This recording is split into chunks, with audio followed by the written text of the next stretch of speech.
Partnerships are vital to our global outreach, enabling us to take the love and hope of Jesus Christ to those who need it most.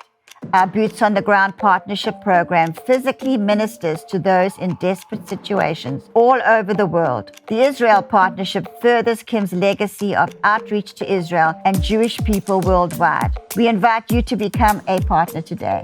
Join us today and be part of a community that inspires hope, brings restoration to life, and often healing from the past. Together, we can make a difference, and we thank you for your ongoing support.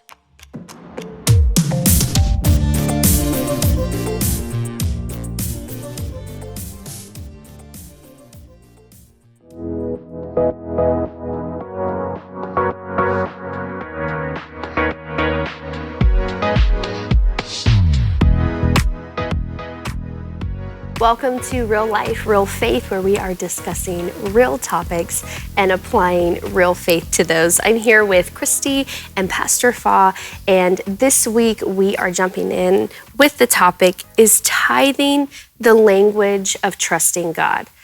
I actually recently asked myself this because I just had like another viewpoint on tithing.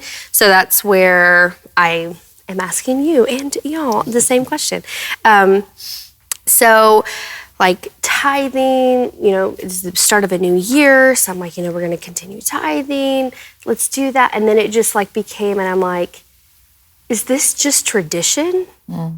Is this just like how I feel? Like, do I just need to pay my dues because I'm a member at a church and I just need to budget for that and that kind of thing? And it was almost like I kind of got convicted in that moment because it was like the reverence, I took that away from my tithe, if that makes sense. Like it just felt more like a bill that I would need to budget for. And whenever I really got into it, it was like, God, how much do I trust you? Because like life happens, right? So I know like sometimes you're budgeting and you can't tithe. There is no condemnation in that. That's between you and Jesus. But this is just my personal experience. So, just was going through the motions and doing that kind of thing. It was like, man, am I trusting God enough to sacrifice? Because in this day and age, it's a sacrifice, And so to give 10% of, my income to the church. And that's bottom line. That's how any person views it, well, in my opinion, unless you go deeper and you understand the heart issue, which is where I have had conviction in, because it was like, if I have to budget for it, there's no reverence. Like that in my opinion, this is my conviction. So it was, God, I know the power of money. And I know that in this world, because it's not about money, but it's about the heart. And I feel like the measure of money is why the tithe is required. And whenever you can sacrifice that is a huge, like, I trust you, God, but to do it in a reverent way. And so I'm asking you and those who are listening and watching, is tithing the language of trusting God? Is that something that you feel or that you don't feel that way? Pastor Paul? I was teaching on don't muzzle the ox, and I shared a story. I'm going to repeat it because it's embarrassing, but I don't care, because my people are destroyed for a lack of knowledge. And I was like, no one ever taught me anything about kingdom finances. But we went to a meeting back in 1979, and they took an offering, and I didn't know the speaker or anything. And Charlene's so generous, and she just pulled a $20 bill out. That was more money in 1979 than it is now. But I said, Charlene, what are you doing? I'm in church asking her what she's doing. She's giving to God. And it's like, I was just completely an imbecile, I'm telling you. And I think so many people don't understand the principle of giving, and then the tithe is, that people want to argue if that's even relevant today, But wow, it really does tell us where money tells a lot about us, like someone said one time, just open your checkbook and see what you're writing checks for. And, it's like, that could be embarrassing to show someone else, because it's like, it can be so selfish, it's me, I, and people just want to make such a big fuss about, giving to God. Well, people, look at those people, they just want your money, and look these preachers that have fallen. Last thing I'm going to say is, are we giving to God or are we giving to man? I like how you were talking about, like, I was hearing you talk about keeping our attitude in line with, this is between me and God. Don't let it get stale, old, mundane, ritualistic, etc. And I feel like that's a big struggle, because some people that don't, like, nowadays it's digital. So you can, like, on your phone, some churches, like, you can have it where it's like an automatic withdrawal. And that's great. Like, technology, like, I was the first one to be like, oh yeah, that's great. We should get that in every church. Put it up on the screens. Let's tell everybody, And it's modern technology, and I think that that's great. But I do think that there is still reverence in making the decision, like, God, I'm giving this to you as holy sacrifice, my offering, worship. my tithe, my worship. Yeah. And that's where I feel like, and there's nothing wrong if you give like that, it's on a monthly basis because you don't want to forget, that's great. But just from my experience, I had to switch that.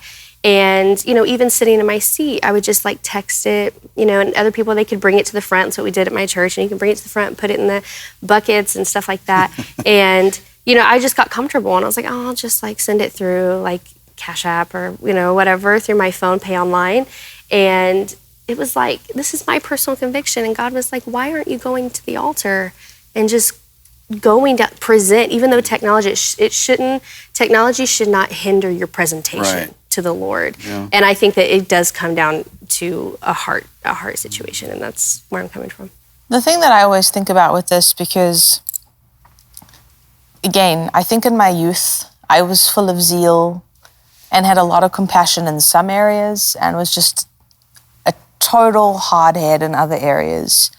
And I used to be, like, really judgmental of people that didn't tithe. And then through a series of grief and loss, again, we've spoken about my awful pregnancy in a couple of episodes, but, we went from having a fairly substantial amount of savings to being 100,000 Rand in debt over my pregnancy because medical insurance wouldn't cover the medication that I needed. There are tablets that cost the equivalence of $10, and I had to take 3 of them a day to not die. So we got into a lot of debt. And, I've grown up, even though I come from a pretty poor area in South Africa, and both of my parents are the furthest thing from wealthy, like, God did a miracle to give my mom a house. People bought us furniture for the house.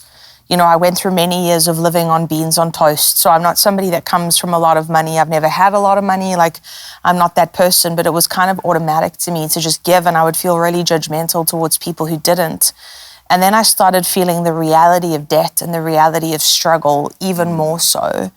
And the thing that I always think about is the widow with the 2 mites in Luke chapter 21, where Jesus was watching people bringing money bags to the offering box. And, it was a display thing, like, look how much I'm putting in. And then this little old lady came in and put in 2 mites, which would be the equivalent now of probably like a quarter. And he said she's given everything she has. And I'm not for a second saying, hey, go give everything you have. But I do think it's a heart thing. It's a posture thing. And it really does come down to understanding the way tithing worked in the Levitical law. It wasn't necessarily just money that people were giving. It was of their crops.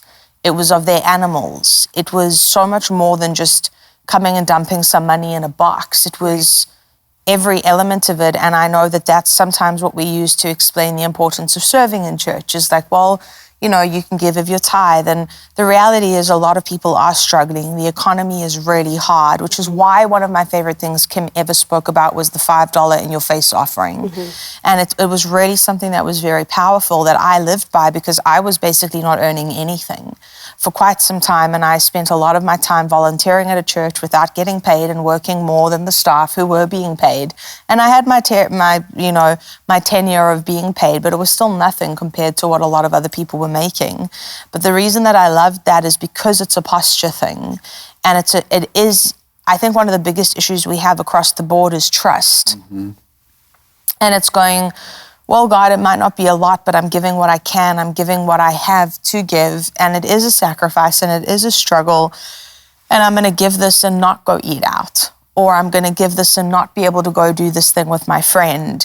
And it might not be a lot in monetary value, but it's a heart posture of trusting God, saying, I'm giving this, trusting that you're going to give me what I need, and also just trusting that as I do this in sacrifice, it's blessing your heart. And another very big problem, and I'm sorry to be this guy, I'm always this guy here. It is difficult to look at what mega churches have become. And I come from a time where the pastor was treated like a church mouse. You know this, Pastor Farr.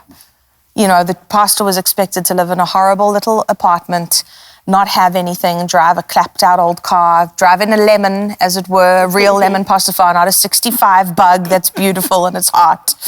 A real lemon, and, just struggling to get by. And then this major swing happened where it was like, well, no, the priests had the best of the land, and so the pastors should have the best. But there's a fine line here, because it's very difficult when your congregation is full of genuinely poor people and the pastor suddenly has their kids in private school and the pastor's walking around in sneakers that cost $3,000. And I don't see that anywhere in Scripture. I see the prophets, really going through it, and Jesus came from a poor area. He wasn't walking around with the best of everything. And so I do think there's a fine line here. But at the end of the day, I'm saying this as somebody who's been in church my whole life, and I've seen different seasons come and go. And I myself have looked at some of these mega churches that they've made documentaries about and go like, do you need that many mansions? Because you can say what you want, but it's probably built on the back of that person's tithe that really cost them a lot and they sacrificed a lot. But it's not my responsibility what the leaders of a church do with the money. It's my responsibility to give like I'm instructed, to do what I'm told to do in Scripture, and God is going to judge them for what they do with the finance that comes in. And so that is a real struggle that I had, and I was actually talking to my dad about this. He went to Christ for the Nations in the 80s, and so he's also, he's seen way more than I have. And my dad is one of the most generous people I've ever met. The man has never had a lot of money. But let me tell you something, that guy, the amount of times as a child, he would see a nun in a grocery store, and that was it. He'd start crying, and he would follow the nun around and put more things into her cart. And he would go and buy all the groceries and put it on a credit card that he couldn't necessarily afford. But he would always go and fill this nun's cart with groceries and say, sister, I just want you to know what you're doing is a beautiful thing. And this is from a group of Catholic people that he doesn't necessarily have the same doctrine as. But, he's always been such a generous man. Right. I've seen him take shoes off of his feet and give them to people who don't have shoes. I've seen him take jackets off of his back and give them to people who don't have anything. And both sides of my family are incredibly generous like that. And ironically, they're people that don't have a lot of money. But I've seen such a beautiful display of kindness and generosity and sharing. And he'll say to me always like, well, God will give me what I need. And I've seen that evidenced in his life. He doesn't live in a mansion. He lives in a really little apartment. And one of my big dreams in life is to be able to bring him out here, to be able to live here. That's my dream. And I need money to do that. Yeah. So I understand the struggle. I really do. But I know for a lot of you out there, especially those of you that have seen the different phases that the modern church has gone through, it's easy for us to pick up an offense by looking at certain mega church pastors and go, well, why should I give? These people are living luxuriously and I'm struggling. But it's not our responsibility what they do with what they're taking in. It's our responsibility to do the right thing before God. And the thing that I always think about too, Israel's always going to come into it for me. In the Holocaust with the Nazis, it was easy to do what the majority were doing. The biggest group of people that we talk about when we teach about Holocaust education is the bystanders who stood around and didn't do anything. And I think in church, a very large group of us can become bystanders where we see what's going on and we might have questions, and because of those questions, we don't act. And of course, I'm not trying to say that it's the same, but I'm trying to use it as a parallel that we know what the right thing to do is. And even if everybody around us isn't doing the right thing, we still have a personal responsibility to God to do the right thing. Yeah. And I know it's not a clear-cut issue. It's not as simple as it was in Levitical times when the Levites didn't have their own land and they were dependent on the people obeying God to be provided for in a way that was more simple. You bring old Bert the goat in, he gets slaughtered, the fat gets presented to God, and the priests get their portion of the meat, and then the people take the rest of it home. And it was a sacrifice that provided for them, that brought sustenance. Now it is different, like you're saying, because it's finance, but it's still the same thing, it's still the same principle. So that's just my little thought on it. No, yeah, I hear you. And I think that in response to that, you know, you brought up mega churches and mega pastors. At the end of the day, whenever it becomes about, in my opinion, if it becomes about, I'm giving this to the Lord, but I want to track it, that's tough. I understand, because I've been in it my whole life too. And I've been behind the scenes, I've been in the been in the back row, I've been in the front row. I understand it. Oh, yeah. And this is my thing, because you can have personal things if you see like your pastor and he's like driving like grand car and you don't have a grand car. We can get caught up in that. And I think personally, Christy, it's almost like a lemon. No, it's almost like unforgiveness. I feel like because whenever we give, and if our focus is all, well, what do they have? And what do they have? And what do they have? And that can grow in the, well, I'm not going to give anymore. That doesn't do anything for you. No, it doesn't. That doesn't do anything. It's like saying, I'm not going to forgive you and expecting it to affect you. It's not going to affect you. It's going to affect me. Yeah. And that's the thing. If you allow someone or an organization or a pastor, if you allow certain things to get into your mind and like allow you to stop giving, that doesn't stop anyone's blessing but yours. Yeah. And so I would just, like, we've been talking, all three of us has just like said it over and over. This is a heart thing. This is a posture thing of saying, God, I don't know what they're doing with the money, but I know what I've given you is a sacrifice of my, that's why he said, I look at the heart, like work out your own salvation with me. You don't got to work it out through all these other people. It's me. And so I feel like that's the difficult thing, is when you do try to juggle everything you've seen and everything you've witnessed, because not all church, and I just want to preface this because we talk a lot about growing up in church and we talk a lot about, not all church is bad. No. Not even the majority. Yeah. There are just like little foxes that we've said that come in and try to spoil it for everyone else. So if you're listening, if you're watching, like, be encouraged. If you're thinking about getting in church or going back to church, there are wonderful pastors and leaders who will love you and support you. And if you happen to come from any places that we've discussed that are like that, I'm sorry, but they're genuinely, that's a genuine apology. I'm sorry on behalf of all of that. But there are other pastors that will love you and embrace you with the love of God and teach you the word. So be encouraged and don't let moments shut the door on church for you. I just wanted to preface that. But trusting God, there's power in it. There's power in your tithe and giving from your place of sacrifice. And so that is what we discussed today. And we are about to go into a moment of worship. And before we do that, we want to give you an opportunity to give, to support Real Life, Real Faith. Your love and your sacrifice is how we continue doing ministry on a weekly basis. So if you would like to support us and give towards that, the link is at the bottom of your screen now. We are going to go into a moment of worship and see what's coming up on next week's episode. Words are carriers, words are powerful. And I don't say that like, well, all my words are perfect, because they're not. I'm not saying for a second we have to be all, fluffy all the time. And yes, God loves everyone as they are. And the message of the church should be, come as you are, definitely. But there is also a responsibility on us and on every person individually to produce fruit in keeping with repentance. There is nothing wrong with giving truth without getting out of control. Yes. Is this honest? Is this necessary? And is this true? And it should be all three of those things, I think, to say. Because sometimes it is honest and it is true, but it's not necessarily the right thing to say because it isn't necessary.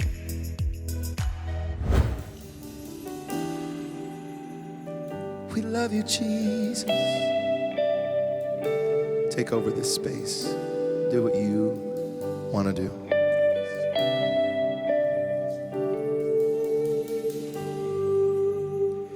It was my cross you bore, and I could live in the freedom you died for. And now my life is yours, and I will sing of your goodness forevermore. Worthy is your name, Jesus. You deserve the praise. Worthy is your name. Worthy is your name, Jesus. You deserve the praise. Worthy is your name. Oh,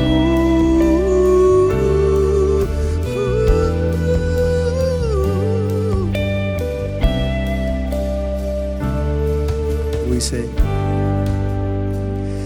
Now my shame is gone.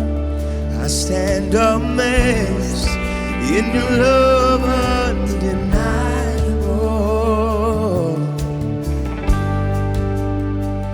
Your grace goes on, and I will sing of your goodness forevermore. Worthy is your name, Jesus.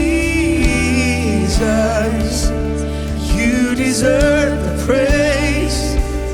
Worthy is your name. Oh, worthy is your name, Jesus. You deserve the praise. Oh, worthy is your name. Worthy is your name, Jesus. You deserve the praise. Worthy is your name. Worthy is your name, Jesus. You deserve the praise. Worthy is your name. Oh, there's nobody like you. Above you, there's no other. Beside you, there's no other. So be exalted now in the heavens as your glory fills this place. You alone deserve our praise. You're the name above all names. Be exalted now in the heavens as your glory fills this place. You alone deserve our praise. You're the name above all. Be exalted your glory. Yeah. You alone. You're the name above all names. Be exalted now. Yeah, yeah. As your glory fills this place. You alone deserve our praise. You're the name above all names. Be exalted now. As your glory fills this place. You alone deserve our praise. You're the name above all names. To be exalted now. You are high and lifted up. As your glory fills this place. You are high and lifted up. You alone deserve our praise. You are high and lifted up. You're the name above all names.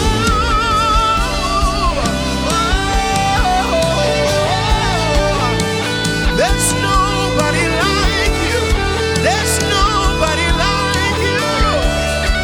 Yeah. Holy, holy, holy, holy, holy, holy, holy, holy, holy. So we sing, worthy is your name, Jesus.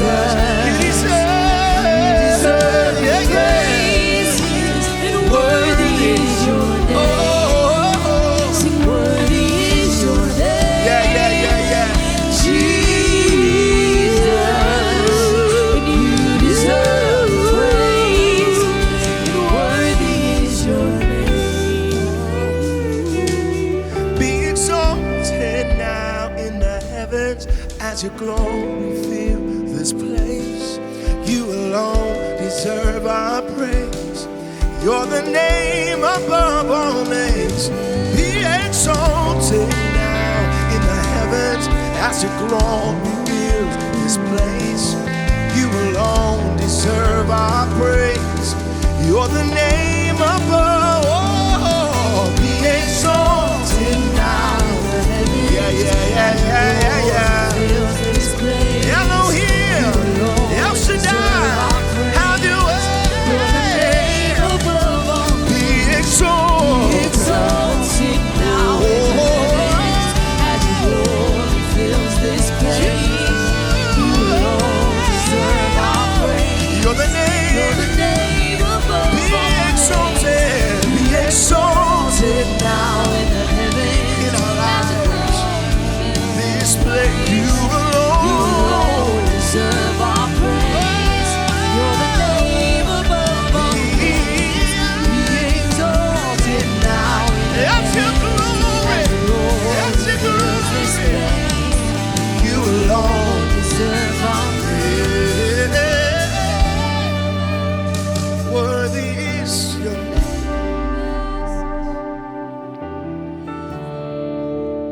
Worthy is your name. Jesus, Jesus, worthy is your name. Worthy is your name. Worthy is your name. Jesus, you deserve our praise. Worthy is your name. Worthy is your name. Jesus, you deserve the praise. Worthy is your name.